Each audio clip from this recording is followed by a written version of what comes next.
S ciljem daljnjeg komunalnog razvoja, grad Lepoglava u suradnji s Hrvatskom elektroprivredom započeo je vrijedan projekt postavljanja javne rasvjete u svim dijelovima grada.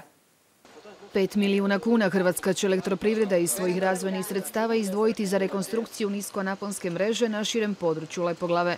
Prvih 20 tijela javne rasvjete postavljeno je u ulici Budim u naselju Lepoglavska ves, a osim centra grada projekt će obuhvatiti i prigradska naselja.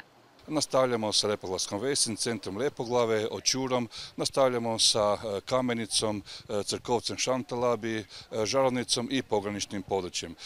To je početak koji je krenuo, nadam se da iduće godine, do 5. mjeseca će taj obuhvat biti završeni. Povećana ulaganja u razvoj komunalnog standarda zadnjih 10 godina dala su dobre rezultate. Prema riječima gradonačelnika, za to je prije svega potrebna dobra suradnja gradske uprave s nadležnim institucijama. Prije nekih 10 godina imali smo negdje oko 180 rasvjetnih mjesta na području Lepoglave, cijele Lepoglave, a sada ih ima negdje oko 1400 na cijelom području. Zato već trošimo oko 700.000 kuna godišnje i sljedeći korak nam je da ćemo pokrenuti jedan program energetske učinkovitosti. Projekt se odnosi na nov način upravljanja javnom rasvjetom, što će u konačnici dovesti do značajnih ušteda. Trenutno se u suradnji s Varaždinskom elektrom radi snimka postojećeg stanja javne gradske rasvjete, a zatim će projekt biti kandidiran prema Fondu energetske učinkovitosti i zaštite okoliša.